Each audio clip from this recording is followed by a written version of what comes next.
আমি খাদিজার ভালোবাসাকে রিজিক হিসেবে পেয়েছি। সুবহানাল্লাহ।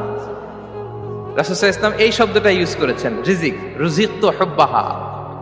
এবং তিনি দোয়া করার সময় বলতেন, আল্লাহ, কিয়ামতের সে বিভীষিকাময় দিনে, যেদিন বন্ধু বন্ধুকে চিনবে না, স্বামী স্ত্রীকে চিনবে না, বাবা সন্তানকে চিনবে না, পীর সাহেব মুরিদকে চিনবে না, নেতা কর্মীকে চিনবে না, ভাই বোনকে চিনবে না, সেই কঠিন মুহূর্তে আল্লাহ আমি আমার খাদিজাকে যেন ভুলে না যাই। রুজিকতু হুব্বাহা। খাদিজার প্রতি ভালোবাসা আল্লাহ তাআলা আমার হৃদয়ে রিজিক হিসেবে দিয়েছে।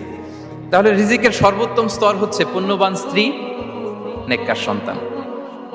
আর রিজিকের পরিপূর্ণ স্তর হচ্ছে মহান আল্লাহ তাআলার সন্তুষ্টি। রিজকের পরিপূর্ণ স্তর যেটা, সেটা হচ্ছে রিদাল্লাহ, আল্লাহ তাআলার সন্তুষ্টি। আমার আল্লাহ যদি আমার উপর সন্তুষ্ট হয়ে যায়, আমাদের আর কিছু লাগে? আর কিছু লাগবে? এটাই তো আমাদের এক্সপেকটেশন, এটাই তো আমাদের কামনা বাসনা, এটাই আমাদের ইচ্ছা যে আমার আল্লাহ আমার উপর সন্তুষ্ট হবে। এটা হচ্ছে পরিপূর্ণ স্তর রিজিকের। এটা যে পায় তার আর কিছু লাগে না।